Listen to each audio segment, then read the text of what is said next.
नमस्कार students, happy teachers day to all.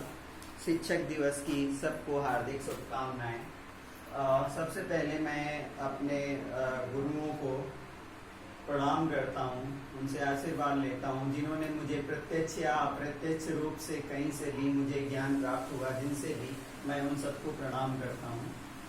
बच्चों, हम लोग डिफरेंशियल इक्वेशन का चैप्टर पढ़ रहे हैं। डिफरेंशियल इक्वेशन के चैप्टर में पार्ट 1 पार्ट 2 में हम लोगों ने order of differential equation, degree of differential equation, कैसे बताते हैं कि वो लीनियर डिफरेंशियल इक्वेशन है, कैसे बताते हैं कि नॉन लीनियर डिफरेंशियल इक्वेशन है। आज के इस लेक्चर में हम लोग पढ़ेंगे formation of differential equation. Formation of differential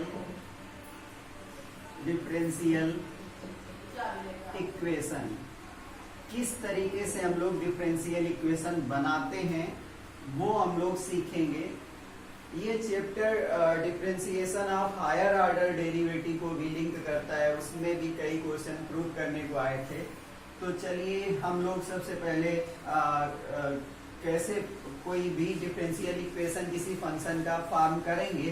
तो लेट कर लें कि y equal to F X एक फंक्शन है जिसमें x इंडिपेंडेंट वेरिएबल है,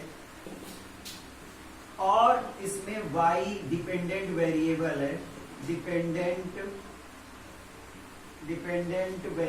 है।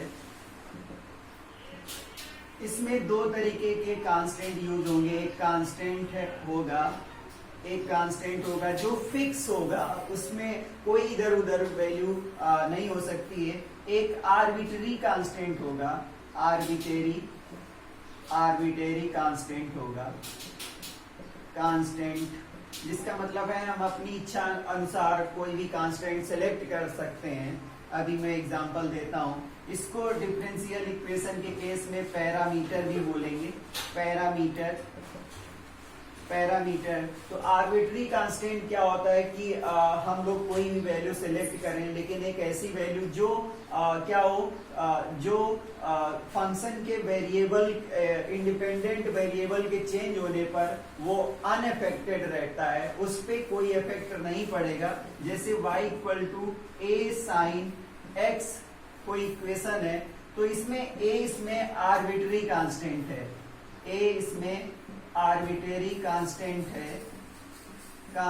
है, इस केस में क्या होगा कि x को अगर हम चेंज करेंगे, मान लीजिए हम लोगों ने y equal to 2 sine x लिया है, आर्बिट्री कांस्टेंट है, तो यहां पर क्या होगा, या a ही रखा, तो इसमें क्या बोला जा रहा है, a अनइफेक्टेड रहेगा। a पर कोई प्रभाव नहीं पड़ने वाला है अगर हम x को चेंज कर रहे हैं। y equal to a sine 0, तो a साइन हो, लेकिन वहां पर जब हम चेंज करेंगे तो पूरी वैल्यू पे इफेक्ट पड़ेगा, बट a पे इफेक्ट नहीं पड़ेगा। तो y इक्वल टू क्या हो जाएगा, a इंटू 0, तो a ही रहा, x को हमने चेंज किया तो साइन 0 हो गया, और y इक्वल टू हमें 0 मिल गया। तो a उसमें क्या हो गया, एलिमिनेट हो गया, a आर्बिट्री कांस्टेंट है। उसी तरीके से y equal to a sine 45 करें तो y इक्वल टू क्या हो जाएगा, a इंटू 1/√2, तो a पे कोई इफेक्ट नहीं हुआ, a अनअफेक्टेड रहा। y equal to a sine 90, y equal to a into 1, y equal to a आया। मतलब a हम जैसा ले रहे थे उस टाइम उस फंक्शन में, तो वो वैसा ही रहता है, बस चेंज किसमें होता है, वेरिएबल पे, और वेरिएबल पूरे फंक्शन को अफेक्ट कर देता है, y की वैल्यू को चेंज कर देता है, लेकिन a में कोई इफेक्ट नहीं पड़ता है, a में कोई चेंजमेंट नहीं आता है।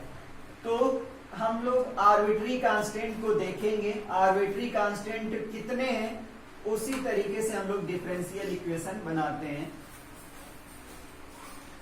अब इसमें एल्गोरिथम क्या है, क्या एल्गोरिथम्स यूज होती हैं, क्या स्टेप यूज करते हैं। एल्गोरिथम। स्टेप फर्स्ट में क्या करेंगे, स्टेप फर्स्ट पहले सेलेक्ट करो, सेलेक्ट इक्वेशन, आपको जो इक्वेशन दी गई है वो सेलेक्ट करो। फिर स्टेप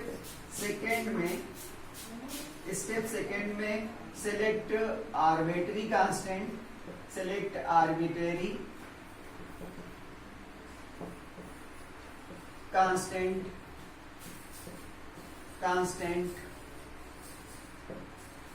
स्टेप थर्ड में इफ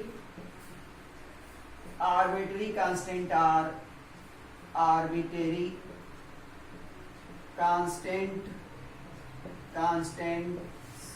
आर एन, अगर उनकी एन नंबर है तो स्टेप 4 में क्या करेंगे, स्टेप 4 में differentiate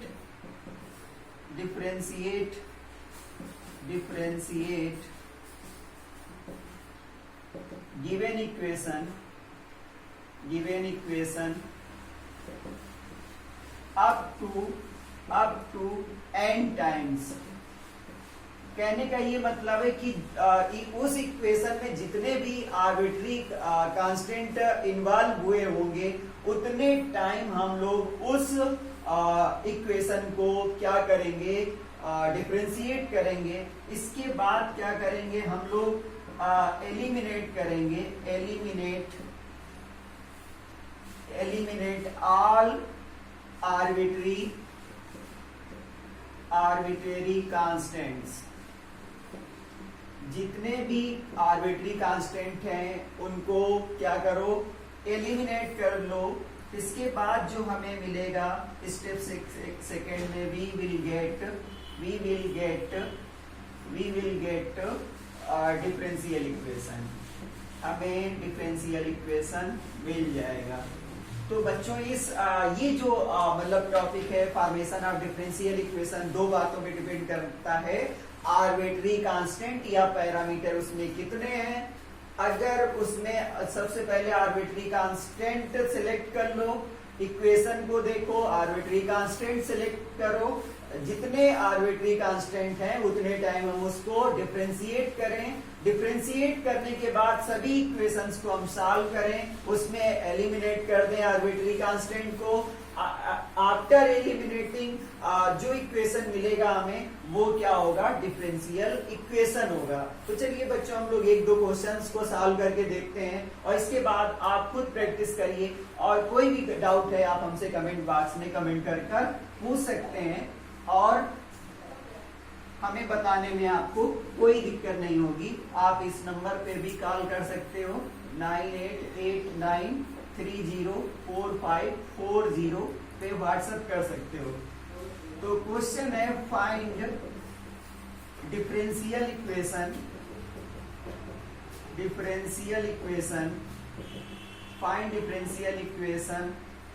equation of y equal to a into e power x where a is arbitrary constant।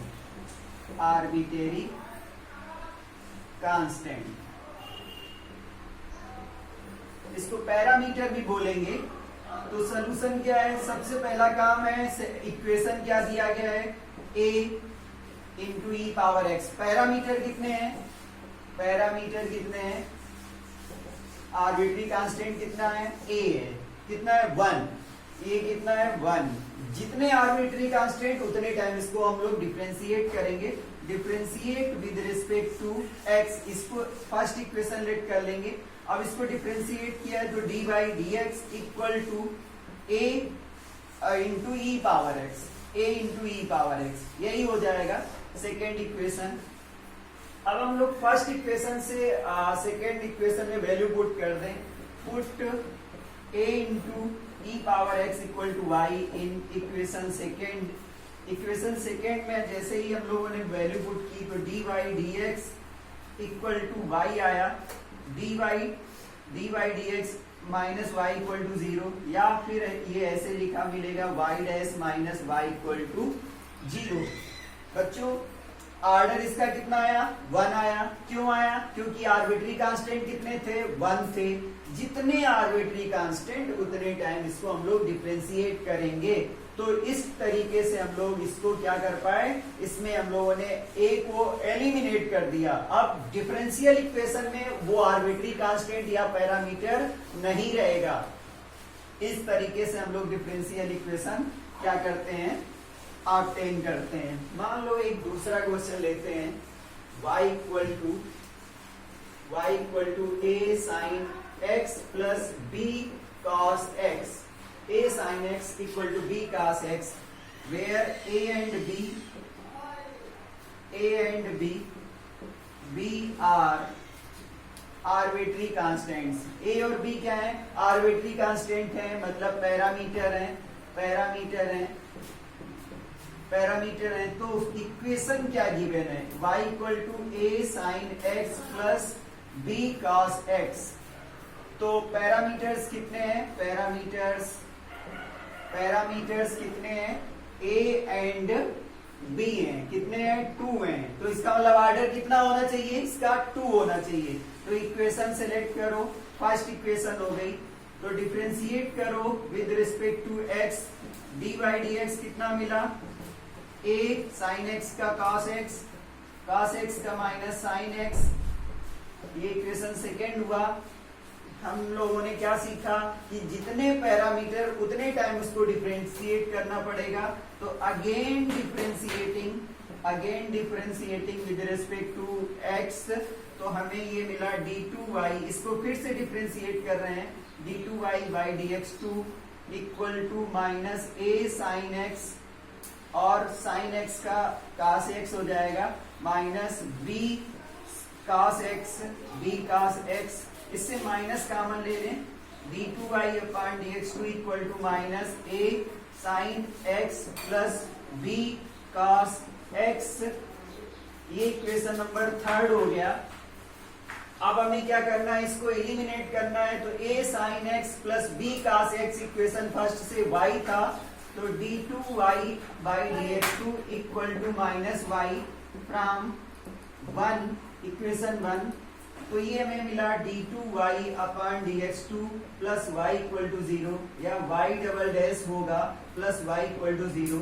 तो ये क्या हो गया, differential equation for this equation which has 2 arbitrary constant a and b. So we obtained the order of this differential equation 2. जितने parameter उतने order की differential equation होगी। चलिए अगला क्वेश्चन लेते हैं।